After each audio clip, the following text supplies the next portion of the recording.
Brasileiro de 14 anos é atropelado e morre em New Jersey. Policiais de Chicago são denunciados por abuso sexual de imigrantes dentro da delegacia. Estado de Nova York anuncia medidas para proteger os trabalhadores indocumentados. Flórida salgada. Inflação no estado é a maior do país, superando a taxa da média nacional. E atenção, praias de estados do nordeste do país estão contaminadas e impróprias para banho. Muitas dessas regiões são bastante frequentadas pelos brasileiros, como Worcester, Boston, Quincy, Framingham e Revere, onde temos uma grande comunidade.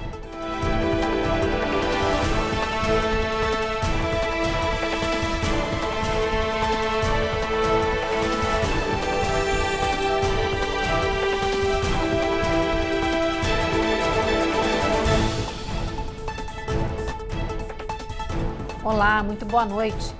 A gente abre essa edição com uma notícia triste e revoltante. Um brasileiro de apenas 14 anos morreu após ser atropelado em South River, no estado de New Jersey. Segundo testemunhas, Brian Barbosa, natural de Minas Gerais, estava andando de bicicleta na frente de casa quando foi atingido por uma van branca em alta velocidade. O motorista não parou o veículo após o atropelamento e fugiu. Mas filmagens de câmeras locais de vigilância ajudaram a polícia a identificar o atropelador que foi preso. O homem de 63 anos já tinha antecedentes criminais. Amigos e familiares do Brian, que havia acabado de se formar no Middle School, fizeram homenagens ao brasileiro na rua onde tudo aconteceu. Segundo os familiares, os mineiros pais do garoto estão devastados. O Brian era filho único do casal. E a cidade de Chicago, em Illinois, traz uma notícia grave também. O Departamento de Polícia divulgou que está investigando oficiais da cidade após denúncias de abuso sexual cometido contra mulheres imigrantes. Fontes confirmaram que mais de um policial do Departamento de Chicago está sendo acusado formalmente de ter interações sexuais com mulheres imigrantes. Os abusos teriam acontecido dentro da delegacia do 10º Distrito de North Lawndale. De acordo com as denúncias publicadas pelo jornal Chicago Sun-Times, um dos policiais foi acusado de engravidar uma menina adolescente. A polícia diz que investigações internas estão em andamento, mas não revelou se os suspeitos foram afastados ou seguem em serviço. Milhares de requerentes de asilo estão chegando a Chicago desde o verão passado e centenas seguem dormindo no chão das delegacias de polícia em toda a cidade. A vereadora Monique Scott diz que o caso está sendo observado com cuidado.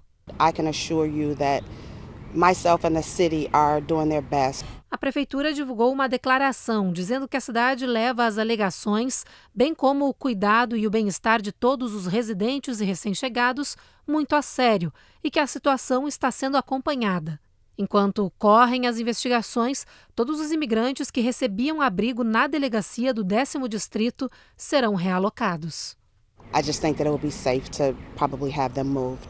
Em casos de violência contra as mulheres, além da tentativa de sustentar o poder e controle sobre o corpo feminino, há de se complementar dizendo que o objetivo do machismo é também aniquilar e mortificar tudo que simboliza o feminino, para que essa fantasia machista continue viva e imperando.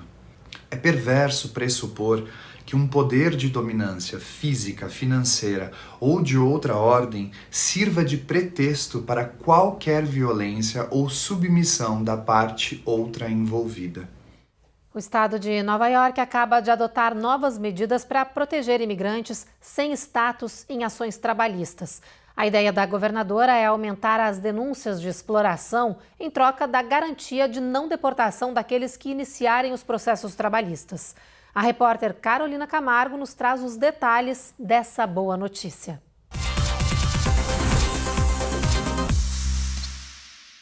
We have the power as individuals.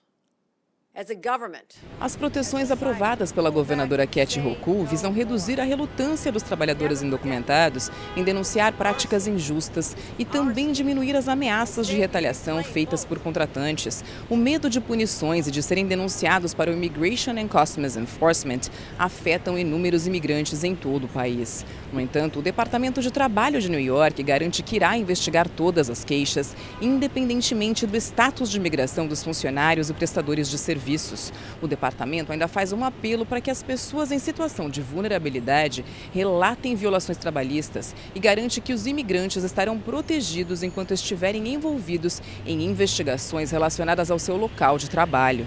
As mudanças ocorrem no momento em que tanto o prefeito Eric Adams quanto a governadora Kathy Hochul solicitam ao governo federal para que os imigrantes com o status de solicitantes de asilo vivendo no estado obtenham o direito legal de trabalhar em New York.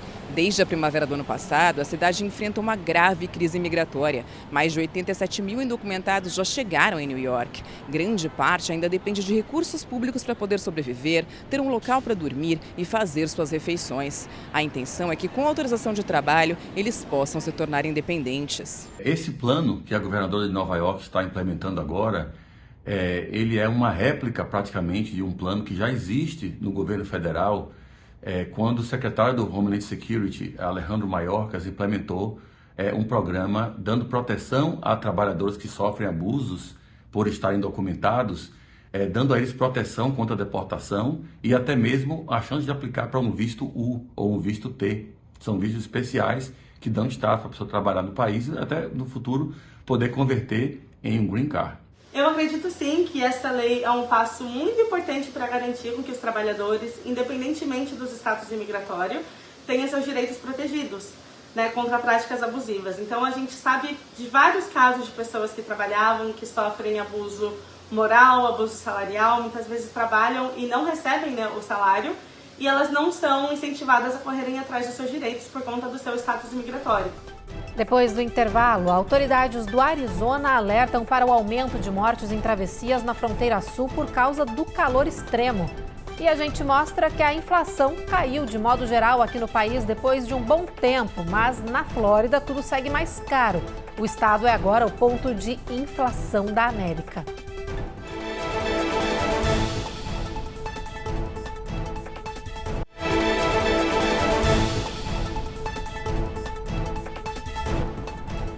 As autoridades do Arizona estão fazendo uma forte campanha para desencorajar as travessias ilegais na fronteira sul. O forte calor, com temperaturas de mais de 3 dígitos, já faz aumentar o número de mortes de imigrantes que tentam chegar aqui aos Estados Unidos.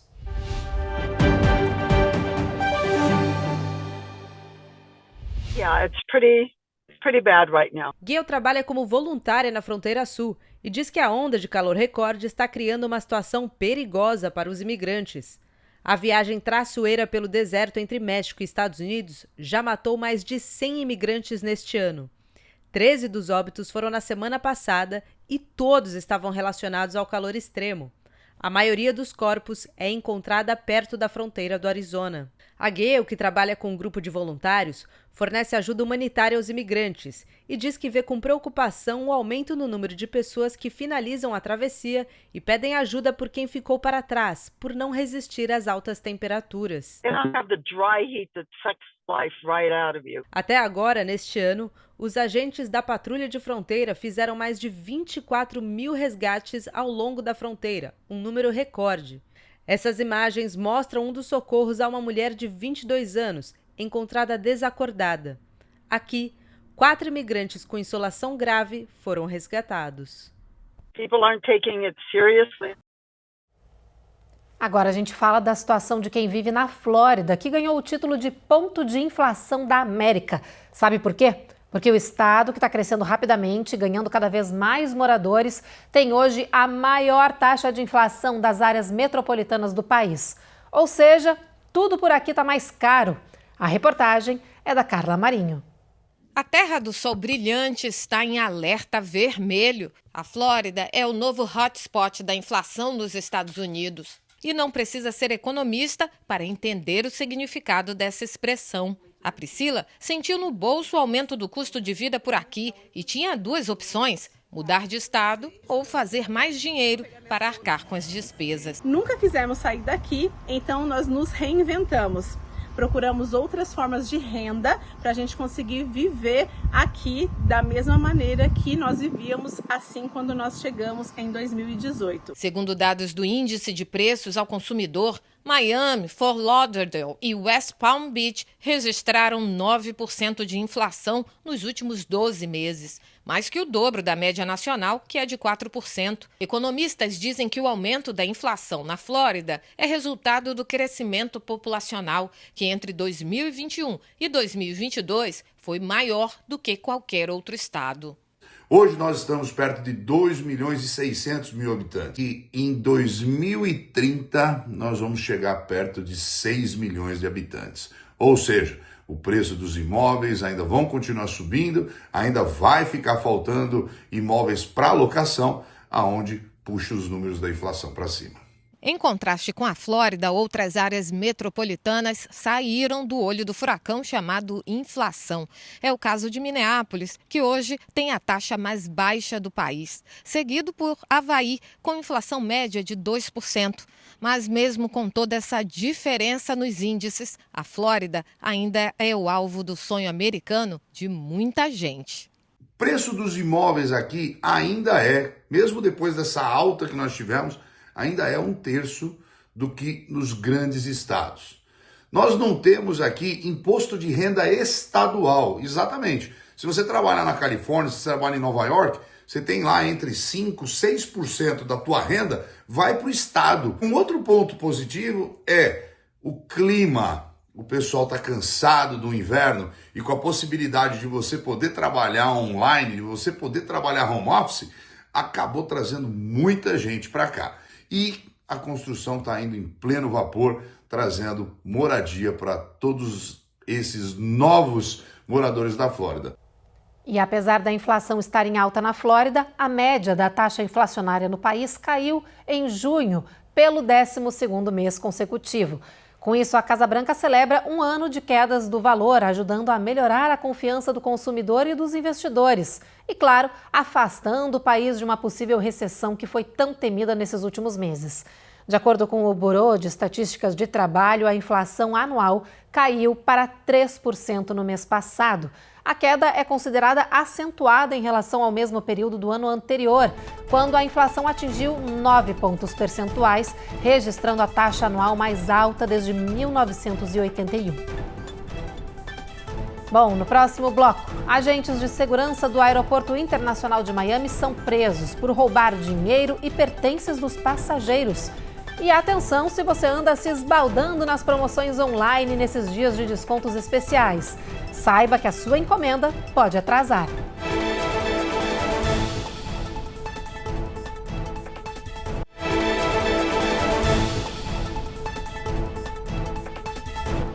Um levantamento mostra que a pandemia impulsionou o aumento do abismo educacional aqui nos Estados Unidos, afetando principalmente as crianças negras e as latinas, como as brasileiras, que fazem parte já de grupos historicamente marginalizados no país.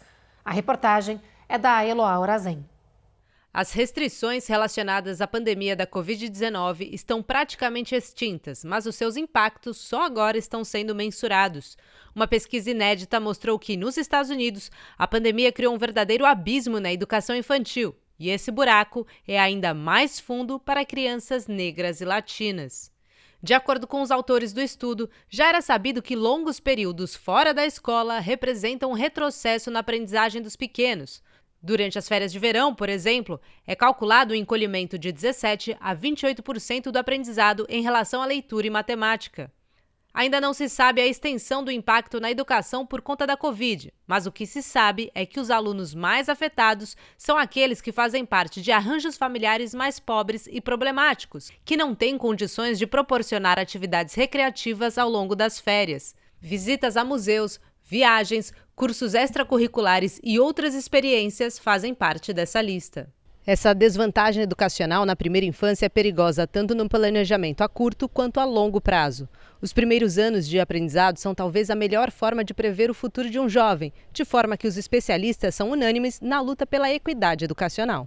Educação infantil, ela é um período em que as crianças têm um convívio, né, um contato com muitas atividades que não são de uma aprendizagem formal, né? Mas que levam a motivá-la a ter experiências, né, principalmente, né, quando é uma educação infantil bem pensada, né, assim, bem planejada, com experiências que incentivam muito descobertas, né, pesquisas do interesse da criança. A gente fala de pesquisa o quê? Né? Não com esse sentido adulto que a gente tem, mas a curiosidade, né, que é muito presente nessas crianças de 0 a 6 anos. Então, o encantamento pela novidade. Ainda de acordo com os especialistas, esses estímulos na primeira infância são fundamentais para que as crianças se sintam produtoras de conhecimento. Essa curiosidade pode chamar a interação com adultos, com outros coleguinhas, né?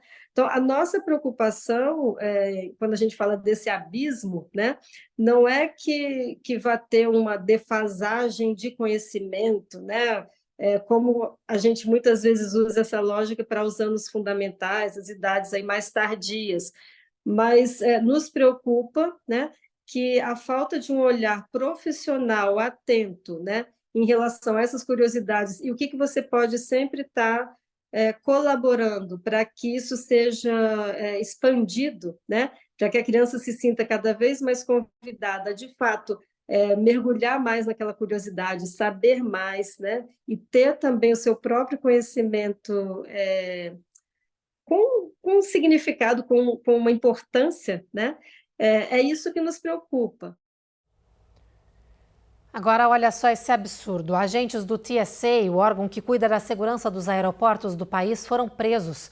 O grupo que trabalhava no Aeroporto Internacional de Miami, um dos mais movimentados daqui dos Estados Unidos, distraía os passageiros na área de segurança, quando se passa ali no raio-x, sabe? Para roubar dinheiro e pertences dos viajantes. A Cone Rocha tem os detalhes dessa história inacreditável. Josué Gonzalez, de 20 anos, Elizabeth Fuster, de 22 e Labarrios Williams, de 33, foram pegos pela polícia roubando dinheiro dos passageiros enquanto eles passavam pela área de segurança no Aeroporto Internacional de Miami. Segundo os investigadores, as câmeras de vigilância da área de raio-x flagraram momentos em que os oficiais distraíam os viajantes que estavam sendo vistoriados para roubar o dinheiro. Em um dos vídeos, 2 deles retiram $600 da carteira de uma pessoa, enquanto ela estava sendo revistada. Ainda segundo as investigações, há outros vídeos em que os 3 oficiais aparecem cometendo crimes contra os passageiros. O TSA divulgou um comunicado garantindo que o órgão mantém os mais altos padrões profissionais e éticos e que não tolera má conduta no local de trabalho. Os crimes chocaram passageiros e funcionários do aeroporto pela ousadia da quadrilha, que realizava os roubos em uma das áreas de maior segurança dentro de um aeroporto. Com a notícia das prisões, fica aí o alerta para que as pessoas tenham mais esse cuidado dentro dos aeroportos e verifiquem sempre seus pertences e dinheiro depois de passarem pela vistoria. Nesta semana, muita gente está se esbaldando na internet com promoções especiais impulsionadas pelo Amazon Day. Mas enquanto as compras online estão bombando, a UPS alerta: podem rolar atrasos consideráveis em entregas e sobrecarga no trabalho, impulsionando aí uma greve geral dos trabalhadores. Pesquisar, clicar, comprar e receber o pacote em casa. A conveniência das compras online virou marca do estilo de vida nos Estados Unidos. Agora, o evento Prime Day está a todo vapor e a concorrência como Walmart, Target, Best Buy e Macy's também lançaram suas grandes promoções de julho. O resultado é uma forte pressão na cadeia de fornecimento, como diz o professor em economia Drayden Wooten. I think for a lot of Americans, we're probably getting a package maybe every other day. A UPS diz que transportou quase 21 milhões de pacotes por dia no ano passado. Mas os entregadores denunciam baixos salários e má qualidade de trabalho. As negociações contratuais estão em andamento entre os Correios e o sindicato, que representa 340 mil trabalhadores. Sem um acordo, os sindicalistas pretendem entrar em greve geral a partir de 1º de agosto, o que pode afetar todos os tipos de transporte, como FedEx e Correios, segundo o professor em economia. If you are just purely FedEx, purely post office, you likely still will see an impact in your deliveries, even though you're not relying on UPS. Depois do intervalo, tem os detalhes do caos que estados do Nordeste ainda enfrentam por causa das inundações. E atenção, dezenas de praias da região estão impróprias para banho por alto nível de bactérias fecais no mar.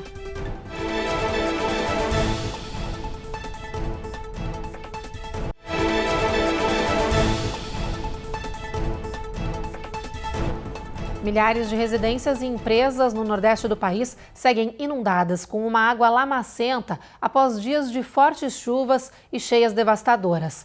Na capital de Vermont, as ruas transbordaram aí os rios e a água quase atingiu o teto do centro da cidade, onde uma proibição de viagem foi emitida e um aviso para ferver a água, que vem das torneiras, está em vigor. O presidente Joe Biden aprovou uma declaração de emergência para a região, autorizando a Defesa Civil a entregar equipamentos e recursos. Em Nova York, onde foram declaradas emergências em vários condados, os danos já ultrapassam dezenas de milhões de dólares. E as previsões não são animadoras para esses próximos dias para essa região do país, que ainda tenta se recuperar, porque mais chuvas torrenciais devem atingir a Nova Inglaterra no final desta semana, podendo ocasionar ainda mais inundações. Bom, vamos dar uma olhada agora, gente, na nossa previsão do tempo. Hora da gente ir para o telão para ver como que vai ficar o clima em todo o país nessa quinta-feira. Olha só, lá para a região da Nova Inglaterra ainda não tem chuva prevista, mas o tempo vai estar encoberto em Boston e em Nova York. Em Norfolk, máxima atinge 95 e em Atlanta, na Geórgia, já começa uma trovoada ao longo dos dias. Já em Jacksonville, tempo bastante encoberto com muita tempestade prevista, máxima de 92, mesma previsão para essa região da Flórida e New Orleans. Em Houston, lá no Texas, máxima já de 101 graus, em San Antônio 104, em El Paso 105, olha só essas máximas que altas, gente. Em Albuquerque também 3 dígitos, 100 graus de máxima, e em Phoenix, no Arizona, 112. Em Los Angeles, a temperatura também está subindo um pouco, 88 já de máxima. Em Las Vegas, o sol brilhando como sempre ao longo do dia, máxima de 110. E em São Francisco, ali na Califórnia, máxima de 69, com o sol aparecendo entre nuvens. Como a gente viu no mapa, agora a gente continua falando de calor, porque está quente, né, gente? Olha, especialistas alertam que as mudanças climáticas estão tornando essas ondas de calor mais comuns e poderosas, trazendo riscos graves à nossa saúde. Por isso, nós preparamos uma reportagem explicando o que as temperaturas extremas fazem com o nosso corpo e dicas de como se manter seguro. É o evento meteorológico mais mortal dos Estados Unidos. Todos os anos, o calor causa, em média, 700 mortes e mais de 67 mil atendimentos de emergência. Se leva 1 ou 2 horas para que as células e tecidos do corpo comecem a sentir o efeito do calor forte, explica este especialista. O médico diz que, no calor, o nosso corpo tenta se refrigerar de várias maneiras, mas quando a temperatura é extremamente alta, fica mais difícil, e uma das piores consequências é o choque de calor. Os sintomas desse colapso do corpo são confusão, delírio, perda de consciência e até lesões cerebrais. O calor extremo pode ferir não apenas o cérebro, mas outros órgãos, como o coração, pulmões e rins, gerando uma espécie de inflamação generalizada que pode provocar a morte, diz o médico. Para manter seu corpo seguro no calor, a dica é se hidratar com água, evitando bebidas açucaradas que podem aumentar a desidratação. Também é aconselhável evitar ficar ao ar livre em horários de pico do sol, preferir locais refrigerados e usar roupas leves, soltas e de cores claras. Se uma temperatura externa aumenta, o meu corpo vai trabalhar para manter a temperatura interna equilibrada. E aí a gente tem mecanismos para isso, né? Um deles, ou o principal deles, é o suor, né? Então, como que o corpo faz? Ele começa a produzir essas gotículas de suor que saem pela pele, e na evaporação dessa gotícula de suor, o corpo, a pele abaixa um pouco a temperatura, mantendo essa homeostase. Então, é exatamente na evaporação desse suor que a gente tem o controle da temperatura. Por isso, até que é importante não enxugar muito esse suor, que a gente está até estimulando a produzir mais suor e não está tendo o efeito que é a queda da temperatura. E a gente termina essa edição com um alerta para a nossa comunidade em Massachusetts, Rhode Island e New Hampshire.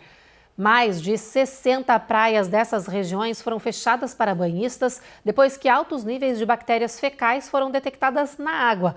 As fortes chuvas que atingiram a região podem ter relação com a má qualidade do mar, como nos mostra a Giovanna Locatelli. De acordo com a Agência de Proteção Ambiental, o excesso de chuva pode ter provocado transbordamento de esgotos, águas residuais industriais e pluviais, causando a contaminação. Por isso, o Departamento de Saúde aqui de Massachusetts já instalou placas que indicam que nadar em 60 praias e lagos de 40 cidades do estado neste momento não é seguro e pode causar doenças. Muitas dessas regiões são bastante frequentadas pelos brasileiros, como Worcester, Boston, Quincy, Framingham e Revere, onde temos uma grande comunidade. Praias de outros estados do Nordeste do país também estão sob a mira das autoridades sanitárias. Em Rhode Island, por exemplo, desde o mês passado, o governo fechou orlas inteiras e segue testando os níveis de bactérias Enterococcus, que vivem no trato intestinal dos humanos e são um sinal de contaminação da água por resíduos fecais.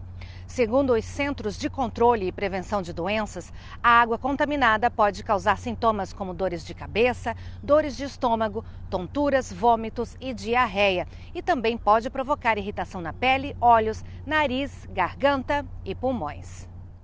Isso aí, gente, está feito o alerta, então a nossa comunidade dessa região aí tem que pensar outras formas de se refrescar durante essa onda forte de calor, até que as praias estejam aptas para receber os banhistas em segurança. E a gente encerra, então, o Jornal Américas no Ar dessa quarta-feira. Eu agradeço a companhia de vocês e a gente volta a se encontrar de novo, claro, amanhã. Agora vocês ficam com mais um episódio da 7ª temporada da série Reis. Uma boa noite para vocês.